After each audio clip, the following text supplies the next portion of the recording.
Hey nerds, Farmer Jesse here. Welcome to Growers Daily, your daily dose of ecological farming insight. It is Thursday, December 12th, 2024, and today we're going to talk about why I don't have a tractor, a farmer's guide to bird flu, and where I go for farm news and info. So let's do it.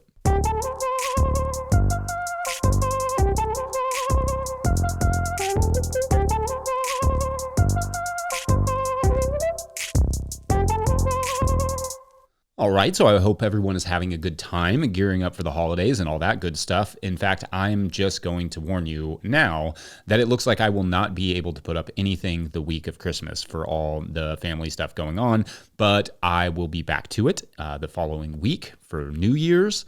With that in mind, I thought I would be fun to do a couple of top 10 lists on the 30th and 31st of January, but I need to hear from you all. What are the top 10 lists you would like from me? I have some ideas, but I'd rather hear what you all want to hear.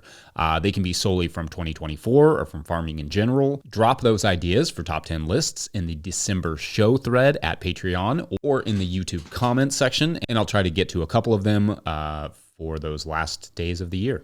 And then January 1st is on a Wednesday. I haven't stayed up to midnight for the ball drop in many, many years. I'm more likely to wake up at midnight than stay up to midnight, and that'll probably not change this year, but that's especially true because I will be doing a podcast on New Year's Eve and day, so we can all ring in this new year together like a bunch of nerds. But these things, this podcast, requires early mornings, so no late night New Year's celebrations for me. Maybe I'll treat it like I treat the late basketball and soccer games that I always want to see and are just starting at 10 p.m. or whatever. I'll record it and then not look at my phone so I don't know who won, and then I'll wake up the next day and just watch it fresh in the morning at like 2:30 a.m. So I'll just do that. It probably works the same with ball drops, right? Yeah. Okay, so my original plan was to dedicate this first segment to bird flu, but I think I'm going to save that for the last segment. So if you have animals, I would stick around for that one. Right now, I'm going to instead continue catching up on some of the awesome Patreon questions from November to get caught back up on that. Today's first question comes from Patreon member Kyle Putnam, who writes, quote, "Okay, I'm going to ask a question I think you've been asked a lot. Why no tractor? Does the financial farm math just not work? If so, okay. I had a major spinal issue this year and broke down and bought a tractor for our large home garden / hayfield. Owning one confirmed my belief that tractors are the reason things can quickly get ripped up or compacted on a farm, but being judicious with ours lets me produce a lot of food this year while saving my spine. Over 40, man, things change." End quote. And totally, over 40, things do seem to change. I hear that. I feel it. So, great question, Kyle. There are a few reasons that I have not yet purchased a tractor. Emphasis on the word yet, I suppose. The first is that our sized operation, the math really doesn't math out very well. It would take me something like 15 years of making all my own compost to pay for a small tractor with a bucket / front end loader versus just buying in what I need in the compost realm. I also don't have a lot of use for one in the fields beyond mowing, which I can pay someone else to do or trade melons for in the summer. Moreover, one thing I love about my farm currently is that it is not dangerous at all. Okay, my flame weeder freaks me out a little bit, and it's not impossible I could have a freak walk-behind tractor accident, but by and large, my farm is safe for myself and for my kids, and I like it that way.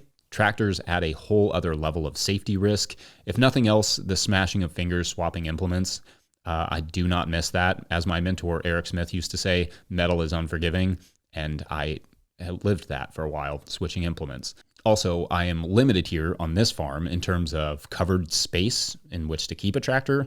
So I would have to expand the shed I already have or build a new one or whatever, or add on a lean-to. Not a huge deal, but also not nothing, right? Can't simply buy it, park it, use it. I have to house it as well. Now, a lot of my math comes from pricing new or fairly new tractors. So could I just buy an older tractor for a reasonable price? Sure. Maybe, but I'm not a machine head, and I definitely don't have the mechanical savvy to, identify potential problems in a used tractor, nor do I have the tools or know-how to fix said tractor on the farm. Also, for me, sitting is actually the hardest thing on my back, and the tractors we used to use during my 2-year apprenticeship absolutely ripped my back to shreds. For that reason, I have actually looked into the Dingo from Toro, or a Bobcat mini steer, picture like a skid steer that you drive while standing up. But I've kind of looked at those as an option because it's It's that size is compact enough that I could store it easier. It's lower on the danger scale. It could move large loads of compost for me, and well, I could use it standing up. They are not cheap though, like surprisingly not cheap, often more expensive than a tractor, and may effectively math out worse than a basic tractor. Though I do believe they have pretty high resale value, so maybe there's something there. Anyway, yeah, there are 5 or 6 times a year where I really wish I had a tractor. But for the moment, with all of the calculus that I just kind of laid out, those are the reasons I haven't bought one yet. If I was farming more land or I had access to really, really nice manure and feedstocks for compost, it may be worth it, I think. But for my operation and farm, it just doesn't make a ton of sense. That said, I fully get it when people do go for the tractor, especially because not all back problems are the same, and it would help in some ways. And there may come a time in the future when I bite the bullet, but for now, I'll continue to do some things the hard way and stay friends with my wonderful neighbors who are often happy to help with their tractors. Again, I think if I had a bigger farm, or honestly a different type of farm, a tractor would be viable. I really love, for instance, the idea of doing some grain production, but it just doesn't make sense on my scale and I don't have the room to expand. What about you all? Have you bought a tractor? Was it the right purchase? Any regrets? Did it math out for you? Does it matter? I mean, some of you might be like, I don't care about the finances. I love my tractor. It's fun. It saves my back. It saves me work. I look cool driving it. I don't judge. All that's fine. For me, at my age, I'd like to start moving away from the debt a little bit, but also I get it. Great question, and keep them coming, Kyle and other Patreon members. Up next, we'll talk about where I go to learn. Yeah, BRB. Today's episode of Growers Daily is brought to you by Tilth Soil. Tilth Soil is a worker-owned co-op in Cleveland, Ohio, making NOP-compliant living soils for organic growers. Everything from Tilth is compost-based, and they divert around 4,000 tons of food scraps from landfills each year. I have used Tilth Soil for several years now for my plant starts. I love the results. I get consistent germination and consistent growth, plus excellent customer support. It's a lovably nerdy cast of folks who run Tilth. So, start your season with excellent germination and strong transplants. Check out Tilth's pre-sale pricing for the 2025 season at tilthsoil.com. That's tilthsoil.com, and click Farmers. All right, back to the show. If you, the listener, are enjoying this podcast and would like to support it, you can do so over at patreon.com/no-till-growers. I try to get to questions from everywhere that questions come in, but I will always get to those Patreon questions, clearly. So today's second question comes from Patreon member Mike Williams, who asks, quote, apologies in advance if you've already answered this in a previous post. What sources do you use for market reports or updates, news for growers, policy changes, notifications/alerts, etc.? I am new to gardening, and the internet will show me exactly what I am searching for, bias and ignorance included, which can be overwhelming and confusing, if not contradicting. What sources do you trust for your updated information? Thanks for your hard work. End quote. First, Mike, no, I don't think I have answered this one in particular, and I like it. I also hope no one hesitates to ask a question out of fear that it has been answered before. Sometimes, even if I have answered it, it doesn't mean I covered it fully or don't have a new take on it or that I can't answer it from a different angle. Not everyone listens to every episode anyway, though shout outs to those of you who do. So yeah, ask away. Okay, so back to the question of what resources I use for, to quote Mike, market reports and updates, news for growers, policy changes, notifications/alerts, etc. So in market gardening, market reports are less significant than they would be for like a wholesale producer or a commodity producer, like corn and soybean type of grower, for whom a shift in a few cents per bushel in one direction or another can mean thousands or tens of thousands of dollars. In market farming, we are largely setting our own prices based on the market that we're in, what others are charging, and how much the item costs to produce. Those are our factors. I have a question coming up soon to address on here on how we set the price of produce, so be on the lookout for that. However, if I have a product that I have absolutely no idea what to charge, I will actually start by looking at Whole Foods Yeah, like the retailer website, the one that I guess is owned by Amazon now, and other retailers of organic produce to get an idea of what a specific crop might go for in a large commercial setting. That gives me some sort of baseline to work from. So it's not a market report per se, but it's a good starting point for what the market is charging. Now, the USDA does have some market reports that you can find, but I've just never really found them super helpful for our situation because they're more based around large wholesale pricing. Perhaps others can comment with their favorite market sources for pricing produce. News for growers is an interesting one. News in the growers sector is not super common because not a ton happens for small scale growers. And usually when something does happen to a farmer or a small grower, it's everywhere within a matter of minutes. A lot of folks use the Facebook groups, which can be great, and lots of good growers contribute to those. I got off Facebook several years ago, though, because I just can't handle the sort of like fabricated stories and inaccurate, misleading news that flood the general feed, like ditto Twitter. And not just political stuff. Almost everything is wrong or inaccurate there. And I can only read the word breaking in all caps a couple times in a day before my brain melts. But for instance, I have a Facebook page that I have to manage for a soccer thing. So I have a Facebook account with 0 friends, and it's exclusively for that soccer thing. But it gets soccer news, and even the soccer news shared on the main feed is inaccurate. I mean, they're just like made up stories about Messi leaving Miami for some random club or whatever.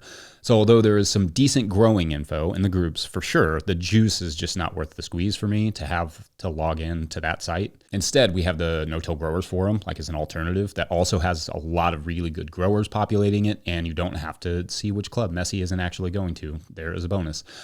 I also listen to a couple podcasts to keep up with what's happening in the market garden world a bit, but we also produce several of those podcasts that I get to listen to every week, and that helps a lot. Beyond our own stuff, much of it largely created to be a reliable information source for market gardening.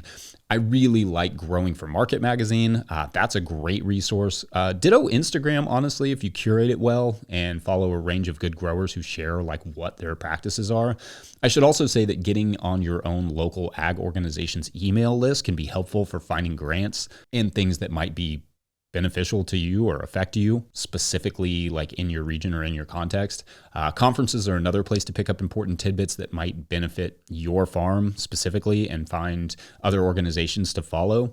Extension agents are getting more connected to small farms, and they will likewise know what's going to help you.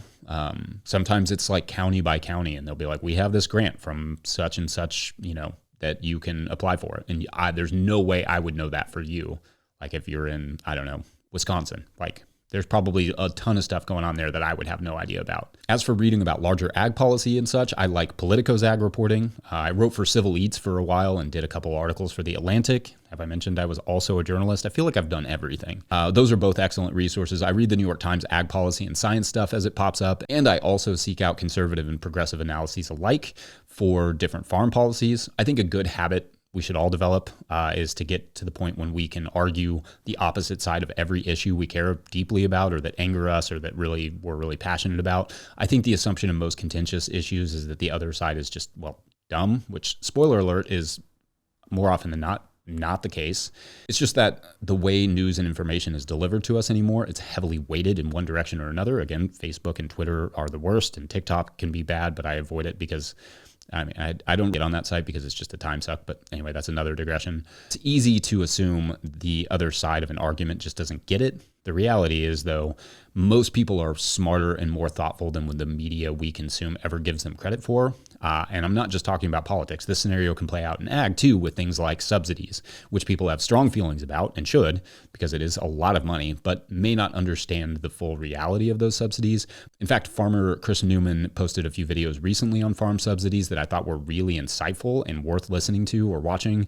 And I'll link those in the show notes. But anyway, I think having a diversity of news sources is as important as having a diversity of soil organisms.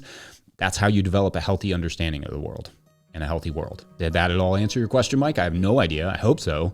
Let us know where you go for your market garden info.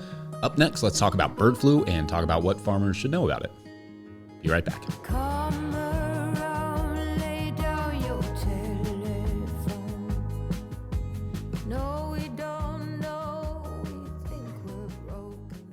Okay, so I promised to talk a bit about bird flu this week. I'm not going to editorialize or anything really here. I don't know that anyone could. There's not enough information out there about it to do that, which is great. We're in a good spot. I'm just going to lay out what is happening with it so farmers know what's up, because it is kind of a farmer situation right now. So first, I want to start by saying and emphasizing for the health of all of our brains that the CDC still considers the risk to humans to be quite low.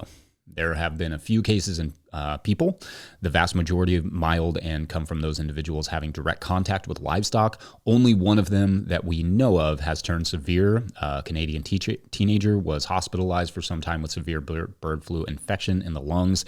They were unable to identify the original source of this infection. The teenager did not have any known contact with livestock, but the subsequent testing of the teenager and their family and everyone had been in contact with found no additional outbreaks of the virus, which is great. All that to say, the risk is still low, but the reason it's important is that the level of risk can change quickly. As of right now, there are no known human-to-human infections and only 58 confirmed human infections in the U.S., I think, as of right now, all but 2 linked to either poultry or dairy farms. So yeah, again, we're at low risk to humans right now, and I'm hoping by putting this on everyone's radar, we can do our little part to keep it that way. Backing up for a second, highly pathogenic avian influenza, or HPAI, H5N1 bird flu, which we'll just call bird flu from here on out to avoid all that word salad, is a virus that, as the name suggests, primarily affects birds and is often transmitted via wild birds. Perhaps obviously, that means that this virus can infect poultry operations and has indeed wreaked some havoc in recent years. In 2022, 5 million birds were culled in Iowa for a bird flu outbreak, and then in May of this year, another 4.2 million were culled in that same state.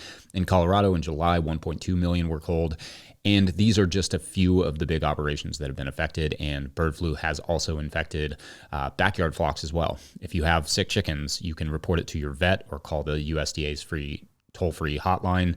I'll leave that number in the show notes. There is a good article from the University of Minnesota that I will also link in the show notes where they write, quote, "In chickens, HPAI, that's bird flu, signs often include respiratory, gasping, and digestive, extreme diarrhea, signs followed by rapid death." Rapid death is their words. Anyway, chickens may have swelling around the head, neck, and eyes. The heads and legs may also have purple discoloration. Other poultry species, including turkeys, may have nervous symptoms such as tremors, twisted necks, paralyzed wings, laying down and pedaling, end quote. So if you are seeing any of that, maybe start with your vet and they'll give you a number to call if they can't help. Also, handle any dead animals with gloves and a mask just to be on the safe side. Now, in March, bird flu started popping up in dairy cattle, which is not great. That means it has or can adapt to mammals, cattle, and thus humans. Mortality and culling rates in dairy cattle is currently very low. Signs in cattle include lower appetite, lower milk production, or discolored milk. It's recommended to call your vet and separate sick animals from the herd as well. The issue is that the more mammals it infects, the more opportunities it has to evolve into a virus that can infect and or sicken humans. One way this can transfer is through raw milk, and they have been finding live bird flu virus in raw milk. Not advising one way or another on raw milk, but if you're a raw milk producer or just a milk producer in general, it might be worth contacting your vet for guidance on how to reduce risk of spread between animals and spread to humans. Now, the other animals have been infected with bird flu as well, and in fact, there is a new study out about how cats can become a vector, and the mortality rate of felines could be as high as 67%, according to at least one review that has not notably been published in a peer-reviewed journal just yet, according to the New York Times. But dairy cattle and poultry are the two primary ones right now. If you see anything weird in other livestock or pets, or especially in pigs, in line with a respiratory disease or diarrhea, I would report that as well. There has only been one confirmed case of bird flu in pigs. In Oregon, there was a single pig who mingled with some ducks and chickens and was confirmed to have bird flu. Finding the virus in pigs is concerning because pigs share some influenza strains with humans and other animals, so if infected by bird flu and perhaps another influenza strain, the viruses could potentially swap genes and create something our bodies have not seen before. So effectively, pigs and other mammals like cats and, well, just humans, can serve as miniature labs for breeding novel viruses. That's where we are for it at the moment. I know death and such isn't particularly uncommon among livestock, but if something seems out of the ordinary, don't hesitate to call the vet and just mention it. I just thought, especially since many growers also have some animals, that it wouldn't hurt to put that basic info out there just so you know what to look for and what to think about. Obviously, confinement operations are likely to be more at risk, but that doesn't mean small pastured operations are totally out of the path. So anyway, I'm going to wrap it up there. Huge shouts to Willie Breeding for the theme music and to the team at No Till Growers for their support. Big ups. Oh, that's fun to say. Big ups to everyone over at patreon.com/no-till-growers, where at a certain level, or if you just bump up from one level to another, or if you just sign up in the month of December, you get a shout out on the show. So big shout outs today to Rachia Grant. Wish I started 20 years ago. I remember you. Dwight Yoder. Hi, Dwight. Honeyworks. Steve Hurlbert. Rebecca S. Mark Revenell. Doug Wilkes. Lee Shelley. Brian McCarthy. Larry Shepard. Spencer Carter. Martian Cindy. DP. Kat Brannigan. Here's our novelistic name, Kat. You started all of it, I think. Little Row Farms. Hank Zecca, Ashley Sharp, Jill Crosby, Scott Roser, Norsk Guard Farm, Laura Britton, Joseph Sanguinetti, Alex Savatsky, Alberto Diaz, Jason Ruel, Earth Care Farmer Jane Murner, Derek Page, Meredith Light from Granite Springs Farm, Grown Up Farm, Bob and Ann Patton of Hexhamshire Organics, Jared Kirst of Rivendell Farm, Dan Brisebois, Steve Larson, Fiona and Donnie of Firefly Farm, and Jen Lawrence Mortimer, Kimberly Monaco, and Ayla. This is actually the list of passengers on a small cruise, and they were out on the ocean, pretty far away from where Godzilla was attacking stuff, because that's what they were doing, but pretty far away from that, so that wasn't a problem. But what was a problem was that, whoops, somebody gave all of the dolphins mind control devices. And dolphins are actually really nice creatures, but they are jokesters. So a lot of hilarity ensues, and it's just a big, fun, goofball time. And yeah, and it will have you in stitches, or so say the reviews. Anyway, thanks for listening and or watching. We'll see you on, what is today? Thursday? We'll see you tomorrow. All right. Bye.